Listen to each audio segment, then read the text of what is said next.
Donc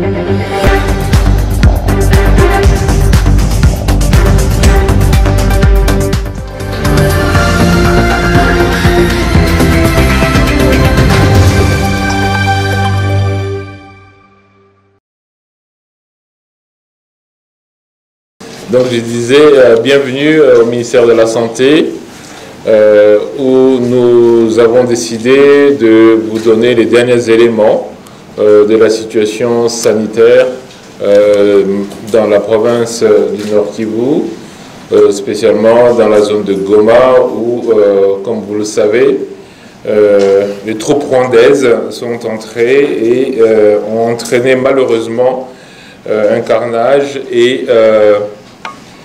des morts et des blessés par centaines qui ont mis à très rude épreuve notre système de santé. Donc depuis le 21 janvier, il y a eu plusieurs centaines de milliers de personnes qui ont fui des zones de combat et ceci a entraîné beaucoup d'afflux de malades, de blessés dans notre système de santé. Malheureusement, nous ne pouvons pas avoir les éléments complets de toutes les zones de santé parce qu'il y a des zones où c'est très difficile d'accéder, comme par exemple la zone de santé de Nirangongo où c'est très difficile d'accès. Mais pour ce qu'on sait déjà, l'entrée du groupe armé M23 accompagné des troupes rwandaises a entraîné à ces jours des centaines de blessés et la première communication que nous avions faite est aujourd'hui déjà battue en brèche par le nombre de blessés. Le dernier chiffre que nous avons des blessés que nous avons enregistrés nous dans les structures de santé, c'est plus de 4260 blessés. 4260 blessés, ça c'est le chiffre que nous avons dans nos structures de soins. Au dernier chiffre qui date d'il y a 2 jours, parce que on avait communiqué jusqu'au 5, mais du 5 au 10, on a eu de nouveaux blessés et nous sommes montés à 4260 blessés. Nous avons plus de 939 corps dans nos morgues. La dernière fois qu'on avait communiqué, on était à 800, mais pour vous montrer qu'on a continué à malheureusement réceptionner des corps. Et ça, ce ne sont pas les corps qui ont été enterrés parce qu'on a déjà enterré avec le secteur de santé que nous, on surveille, sans compter les autres enterrements qui ont été faits, plus de 458 juste en 5 jours. Donc, ça montre que le carnage que nous avons est largement au-delà de 3000 décès dans la zone de Goma. Le problème, c'est que les structures de soins ont été touchées, notamment les centres de traitement Mpox.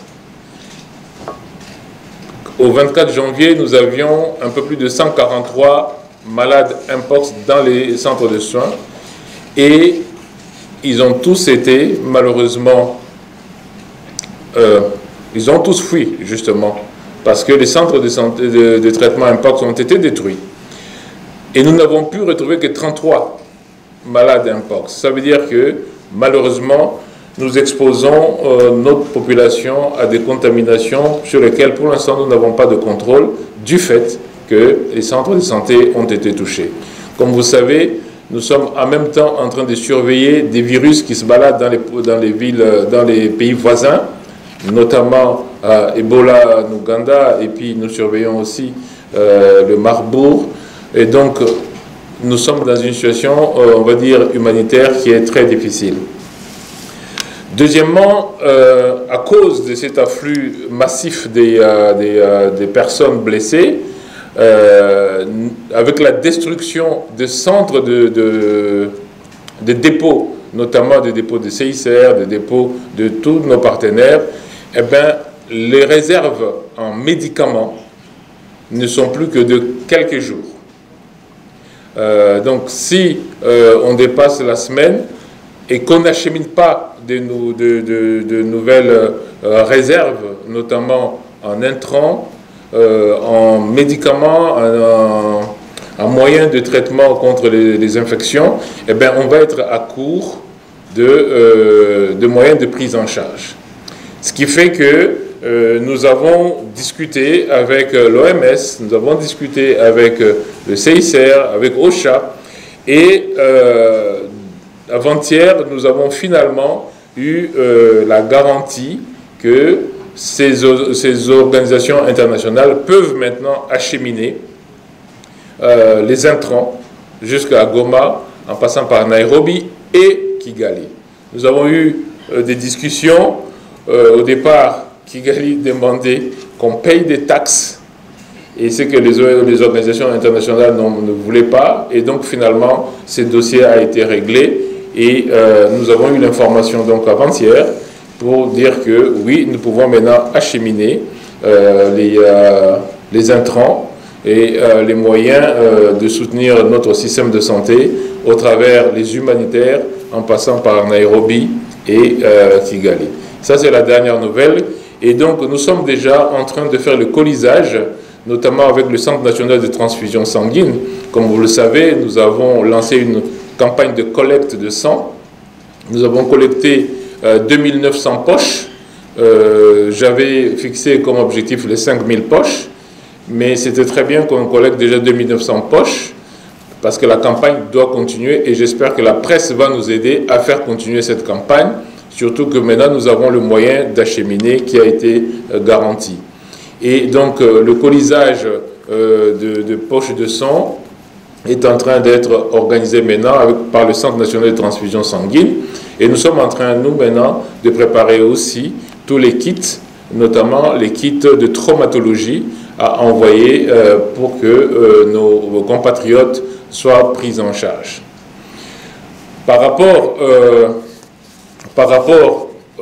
à la situation de Mpox, comme je viens de dire, quand on comprend qu'on n'a plus que 3 centres de traitement de Mpox qui sont opérationnels, et comme je vous ai dit, on a récupéré 33 malades sur les 143 qui étaient là au moment où les attaques ont commencé.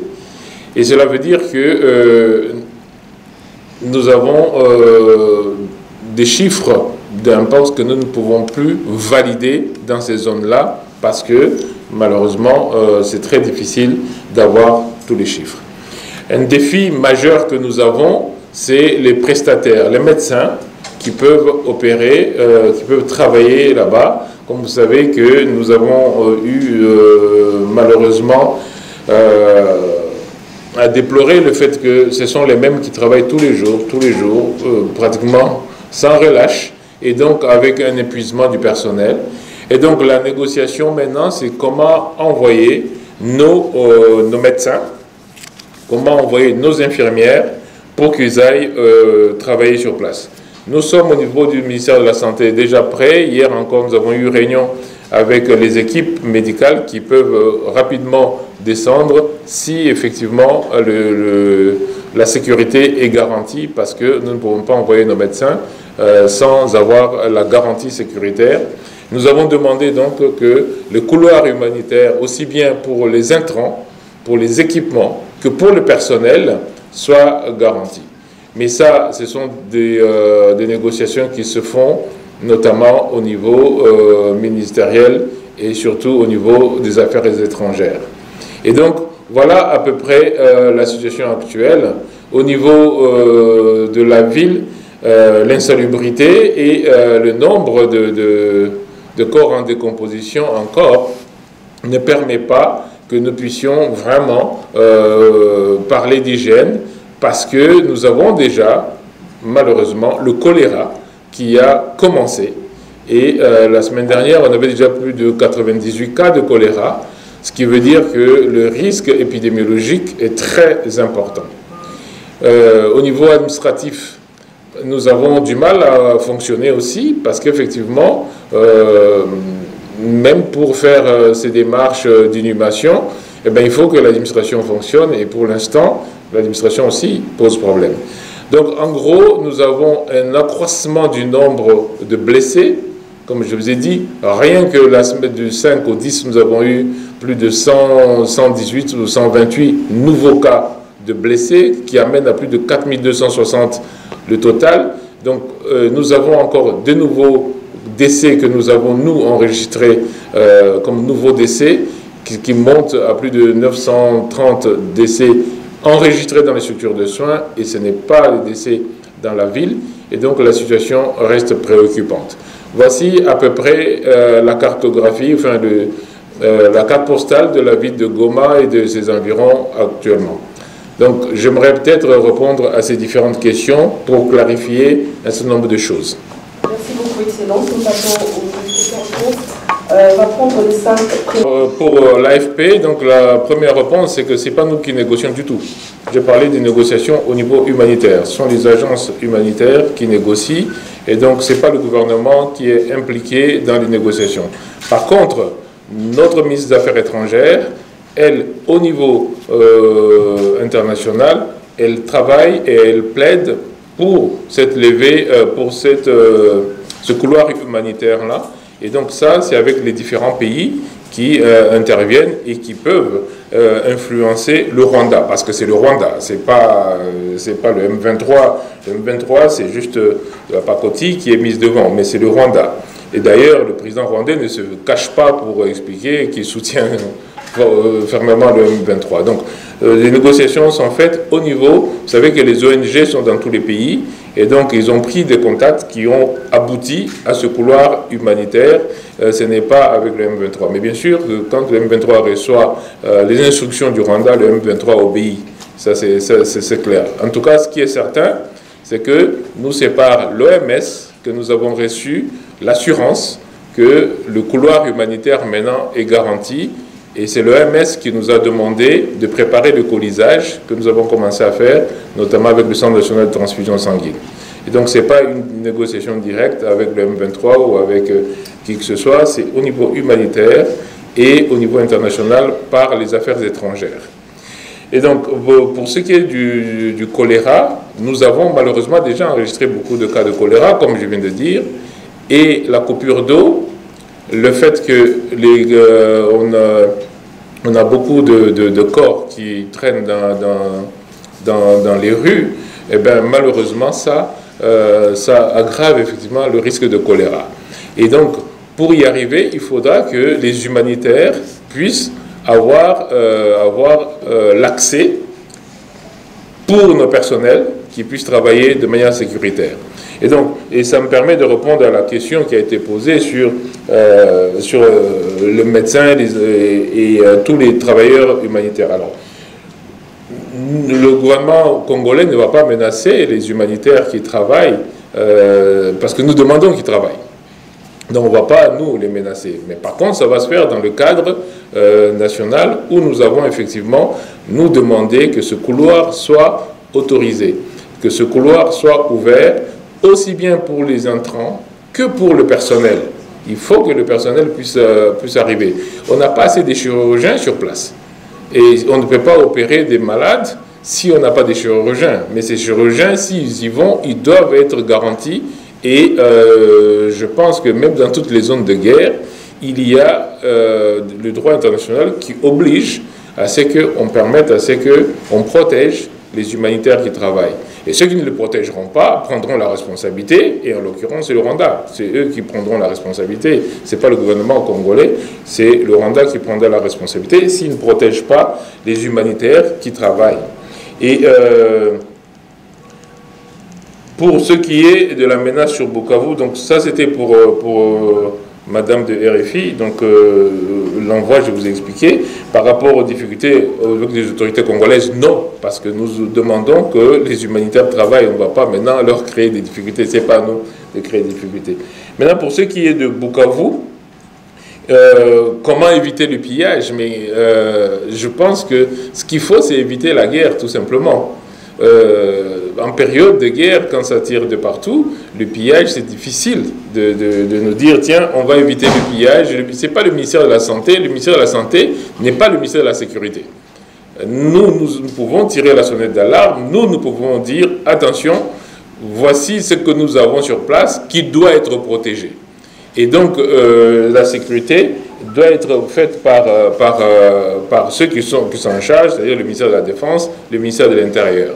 Mais nous savons qu'à Goma, on a pillé les entrepôts, notamment les entrepôts de nos partenaires comme CICR, comme Médecins sans frontières et les autres.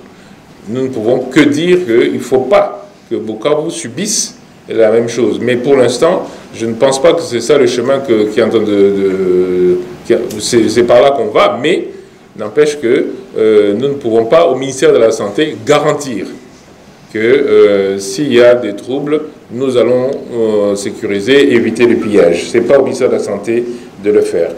USAID, nous avons déjà mis une commission au niveau du secteur de la santé pour évaluer toutes les conséquences du retrait de USAID. Vous savez qu'il n'y a pas que USAID, il y a d'autres organisations encore, même l'OMS, qui vont souffrir du fait de ne plus recevoir les cotisations des États-Unis d'Amérique. Encore une fois, ce sont des conséquences globales, parce que USAID, c'est quand même l'aide américaine au niveau global.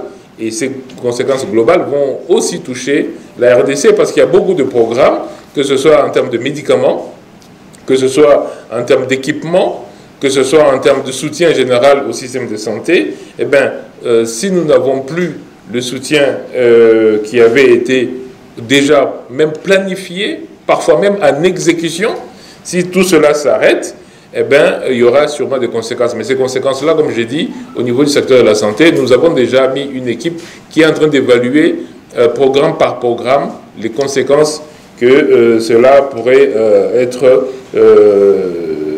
du fait du retrait des États-Unis, de ces organisations qui finançaient des programmes humanitaires. Maintenant, je n'ai pas bien retenu la télévision ou la radio pour laquelle la dernière intervenante a parlé, mais par contre, elle a posé la question si nous avions des moyens suffisants, et lesquels, et avec quelle source de financement. D'abord, vous avez suivi que l'État congolais lui-même, le président de la République, a ordonné qu'on réduise le train de vie de l'État. Un certain nombre de mesures ont été prises et je crois que le ministre de la Communication a commencé déjà, le porte-parole du gouvernement, a commencé déjà à les énumérer pour pouvoir dégager un certain nombre de marges financières pour pouvoir aider nos militaires, aider nos troupes et aider nos populations qui sont à l'Est.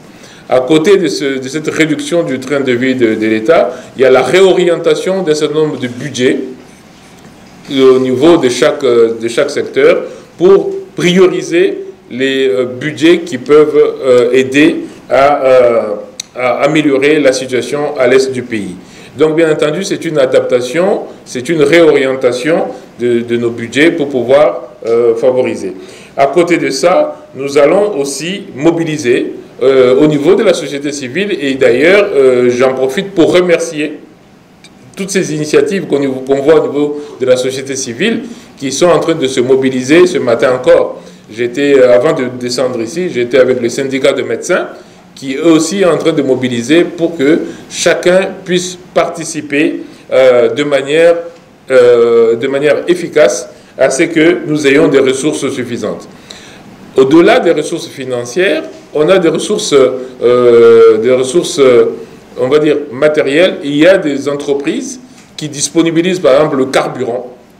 On a des entreprises, on a des grands groupes qui disponibilisent le carburant, qui disponibilisent d'autres équipements qui permettent, en fait, à ce que nous puissions avoir des ressources suffisantes. Au-delà de ça, il y a des campagnes comme celle de collecte de sang qui nous permettent d'avoir des réserves en intrants pour pouvoir effectivement aider nos compatriotes. Je ne crois pas que je peux dire que les ressources sont suffisantes, elles ne sont jamais suffisantes, mais nous avons pris les mesures qui doivent permettre à ce que nous répondions à l'urgence. Voici ce que je peux répondre à cette première série de questions. Alors, on va prendre les 5 dernières questions. J'ai posé 3 en français et 2 en lingala. Si vous en posez 3, bon, ce sera fini. Et on aura les autres en lingala. On avait, en fin de week-end, il ne restait plus qu'une semaine de réserve en médicaments pour toute la zone, une semaine de réserve. Et donc ça va très vite. Et je vous ai dit aussi le nombre de nouveaux blessés que nous avons eu pour passer de 3000 quelque chose que j'avais annoncé à 4260. Et ça, encore une fois, c'est dans les structures de soins. Donc on a le nombre de blessés qui augmente, le nombre de cas qui augmente, mais les réserves de prise en charge, les réserves de médicaments ont beaucoup diminué parce que ça a été détruit et consommé parce qu'il ne restait plus qu'une capacité de 1 semaine. Si nous avons ce couloir humanitaire ouvert, nous allons pouvoir approvisionner notre secteur de santé et les équipes pourront maintenant prendre en charge correctement et nous donner aussi des chiffres s'ils peuvent travailler dans des conditions sécuritaires, nous donner des meilleurs chiffres. Je vous ai dit que pour un Mpox, par exemple, on avait 143 malades dans les centres quand ça a commencé et là, tout le monde a disparu, on n'a pu que retrouver 33. Et encore une fois, quand je dis ça, ce sont les 33 qu'on a pu retrouver, qu'on a pu ramener dans les centres de traitement en disant qu'on n'a plus que 3 centres de traitement de Mpox qui sont ouverts. Je répète encore que nous surveillons en même temps les autres épidémies qui sont dans les pays voisins. Et donc, c'est une zone très difficile pour le secteur de la santé actuellement. Si on a motuna ya makila, nauti koloba wa que Makila, tu déjà ba poche autozu eza 2900 poches ya Makila qu'on a eu. Tu as causé là pendant que memango kuna que ba humanitaire bazwa nzela. Nzela wana malheureusement lokola piste ezali ko salate nzela wana il faut le kana Nairobi, Kigali et puis Epanabiso. Yambo ya liboso bato ya Kigali baza ko luka tofuta ba pako pona kolekisa Makila wana. Mais lobby kuna OMS a dit que non, finalement bazui entente que ba makila na ba kisi otozo tinda ekoki kokoma yango biso tozo sala sikoyo ba koli wana ya kotinda donc makila ekomaki nante makila toza nango awa ekomaki nante mais sikoyo ezokende. Alors pour la campagne ya kozwa makila tobandaki na palais du peuple mais pe na centre national de transfusion baza kozwa makila sikoyo lokola nzela emonani tokobakisa sikoyo campagne wana bokomona kala mingi te ba médecin nyonso tout notamment syndicat na biso ya ba médecin ezobandela campagne wana pona kozwa makila na bisika mususu oyo ezali palais du peuple te. Donc toza besoin na makila tozo senga bato ba kopesa makila tozo bakisa bisika ya kozwela ba makila wana to bakisa na ba campus universitaire to bakisa na ba hôpitaux de telle sorte que bato ba kopesa ba makila isika esengeli. Mais pour na bilo akolia olobi tozo pesa mais bazo zongi la biso muke mais bazo zongi la binote mutu apesi makila ezate ke bazo zongi la ye tozo pesa pona période wana minute oyo elandi wana oyo kanzoto malamu mais comme la jus wana eza déjà suffisant eza makambo ndala te eza makila nde bazui donc ozela te oba pesa nga sardine ba pesa nga lipa non yaka kopesa makila bandeko na biso bazokufa kuna to kopesa bino ba mai ba jus oyo esengeli ke bolekisa ba minute oyo elandi kopesa makila. Ce n'est pas que eza esika kolesa bato. OK, de nos budgets pour pouvoir favoriser. À côté de ça, nous allons aussi mobiliser au niveau de la société civile et d'ailleurs j'en profite pour remercier toutes ces initiatives qu'on voit au niveau de la société civile qui sont en train de se mobiliser. Ce matin encore, avant de descendre ici, j'étais avec les syndicats de médecins qui eux aussi en train de mobiliser pour que chacun puisse participer de manière efficace à ce que nous ayons des ressources suffisantes. Au-delà des ressources financières, on a des ressources on va dire matérielles. Il y a des entreprises qui disponibilisent par exemple le carburant. On a des entreprises, on a des grands groupes qui disponibilisent le carburant, qui disponibilisent d'autres équipements qui permettent en fait à ce que nous puissions avoir des ressources suffisantes. Au-delà de ça, il y a des campagnes comme celle de collecte de sang qui nous permettent d'avoir des réserves en intrants pour pouvoir effectivement aider nos compatriotes. Je ne crois pas que je peux dire que les ressources sont suffisantes, elles ne sont jamais suffisantes, mais nous avons pris les mesures qui doivent permettre à ce que nous répondions à l'urgence. Voici ce que je peux répondre à cette première série de questions. Voilà, on va prendre les 5 dernières questions. Je disais 3 en français et 2 en anglais. Le bilan que je donne, c'est le bilan du secteur de la santé dans les structures que nous recevons. Je vous ai dit par exemple que la semaine passée, j'avais annoncé un peu plus de 3000 blessés dans nos structures de soins. Je vais te dire qu'on a dans nos morgues un peu plus de 900 corps, en disant qu'on a déjà enterré plus de 500 corps, en disant que nous n'avons pas, nous, enterré tous les corps. Il y a des corps qui sont enterrés par la Croix-Rouge, il y a des corps qui sont... Ce qui fait que le bilan que j'annonce, je le répète toujours, c'est le bilan, on va dire, compté dans nos structures de soins. Mais tous les morts qui sont enterrés parce qu'on a ramassé beaucoup de corps, je ne peux pas donner ce bilan-là, et c'est d'autres organisations, notamment les Nations Unies, qui peuvent le donner. Nous avons dans nos structures, à l'heure où je vous parle, plus de 4200 malades, blessés, ce qui est déjà énorme. Bilan correct. Donc le bilan que je vous donne est minimal, c'est vraiment le bilan minimal. Mais le carnage a été beaucoup plus important. Monsieur Francis, et on pose directement les autres questions. La première question sur le choléra, je répète encore, nos équipes travaillent. Très difficilement, mais ils travaillent. Ce sont nos équipes qui nous remontent des informations. Comme je venais de dire à madame de France 24, nous n'avons pas toute l'information. Les informations que je donne les informations les plus précises du secteur de la santé. Et les plus précises en disant que nos équipes travaillent dans des conditions très difficiles.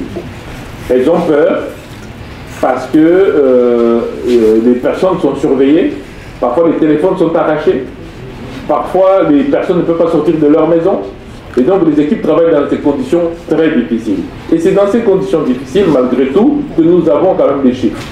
Et ces chiffres que nous vous donnons sont les chiffres que ces équipes-là nous donnent. Quand ils nous disent, voilà, nous avons identifié sur telle période 98 cas de choléra, c'est l'information que je vous donne.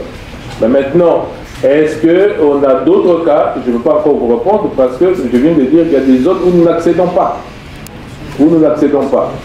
Deuxièmement, la prise en charge de choléra, nous avons les moyens de prendre en charge le choléra. Sauf que ces moyens, d'une part, on a pillé les centres. Comme je viens de dire, on a pillé les centres. On a détruit les réserves que nous avions et nous sommes en train d'acheminer et les médicaments et les autres intrants. Mais ce qu'ils avaient de surface, parce que le choléra c'est quand même une prise en charge par antibiotiques et par réhydratation, et donc on peut déjà prendre en charge avec le peu qu'on a. Encore une fois, c'est pas suffisant. C'est pas suffisant et c'est difficile de dire que nous allons être holistiques parce que malheureusement nous ne pouvons pas valider tout ce qui est encore disponible. Je viens de dire au tout départ qu'on avait, en fin de week-end, il ne restait plus qu'une semaine de réserve en médicaments pour toute la zone, une semaine de réserve. Et donc ça va très vite. Et je vous ai dit aussi le nombre de nouveaux blessés que nous avons eu pour passer de 3000 quelque chose, je l'avais annoncé, à 4260. Et ça, encore une fois, c'est dans les structures de soins. Donc on a le nombre de blessés qui augmente, le nombre de cas qui augmente, mais les réserves de prise en charge, les réserves de médicaments ont beaucoup diminué parce que ça a été détruit et consommé parce qu'il ne restait plus une capacité de une semaine. Si nous avons ce couloir humanitaire ouvert, nous allons pouvoir approvisionner notre secteur de santé et les équipes pourront maintenant prendre en charge correctement et nous donner aussi des chiffres. S'ils peuvent travailler dans des conditions sécuritaires, nous donner des meilleurs chiffres. Je vous ai dit que pour un Mpox, par exemple, on avait 143 malades dans les centres quand ça a commencé, et là, tout le monde a disparu, on n'a plus que retrouver 33. Et encore une fois, quand je dis ça, ce sont les 33 qu'on a pu retrouver, qu'on a pu ramener dans les centres de traitement en disant qu'on n'a plus que 3 centres de traitement de Mpox qui sont ouverts. Je répète encore que nous surveillons en même temps les autres épidémies qui sont dans les pays voisins. Et donc c'est une zone très difficile pour le secteur de la santé actuellement. Si on a motuna ya makila nauti koloba wa que makila tozaki déjà ba poche tozu eza 2900 poches ya makila qu'on a eu. Tozaki kozela pona komemango kuna que ba humanitaire bazwa nzela Nzelawana, malheureusement, le la piste, ils allaient au Salaté. Nzelawana, il faut le canal Nairobi, Kigali, Kipi et Panabiso. Yambo, Yaliboso, Bato Kigali, Bazako, Lukato, Futaba, Pako, pour la collection Makilawana. Mais, lobby Kuna, OMS, a tout dit que non. Finalement, Bazui entente que Makila, na Kisi, Otozotinga, et Koma. Yango, biso tozo sala siko ba Toliwana ya Kotinda, donc Makila et comment qui n'onte, Makila toza dango awa et comment qui n'onte, mais siko ezokende. Alors pour la campagne à cause de Makila, tobandaki na palais du peuple, mais pe na centre national de transfusion baza cause de Makila. Siko le col Anzela et Monani, ça siko campagne wana bokoma kala mingité. Les médecins, surtout notamment syndicat de médecins, ils ont de la campagne pour la cause de Makila, la bisika Moussousou, où ils allaient parler du peuple. Donc, tous les besoin de Makila, tous les cinq abattoirs qui ont fait Makila, tous les bisika à cause de la Makila. Tous les campus universitaires, tous les hôpitaux, de telle sorte que les abattoirs qui ont fait Makila, Isika et Sengeli. Mais pour les vidéos à Kolia, on le dit aux autres, mais Bazo Zone c'est la mission moquée. Mais Bazo Zone c'est la mission. Mon toit si Makila, ils ont été que Bazo Zone c'est la yé. Donc, tous autres pays ça pour la période où on a minute où il a dit wana, où il y a des autres malam. Mais comme elle a joué wana, ils ont déjà suffisant. Ils ont Makamouan Dalate, ils ont Makila de Bazu. Donc, on va faire sanga sardine, on va faire sanga lipa. Non, il y a un copé sa makila, on va demander si on va faire fakuna. Donc, on peut sabino, maï, jus, oyo et sengeli, qui vole et qui s'aba minute oyo, et lundi, on peut sa makila. Ce n'est pas que les gens ici à coller sa bateau. Ok? Merci beaucoup, monsieur le ministre. Merci, les journalistes. Après, bien sûr, ce point de presse, nous espérons que vous véhiculerez ce message, la détermination du gouvernement à faire face à la crise, qui est donc une approche coordonnée et structurée, l'impact humanitaire dramatique avec des milliers de morts et des infrastructures sanitaires détruites, le risque d'épidémie de grande ampleur en raison des déplacements forcés de la destructure de centres de traitement, la mise en place d'un dispositif de réponse nationale articulé autour de plusieurs piliers et l'urgence d'une mobilisation internationale pour éviter une catastrophe sanitaire. Merci, Excellence, je vous permets.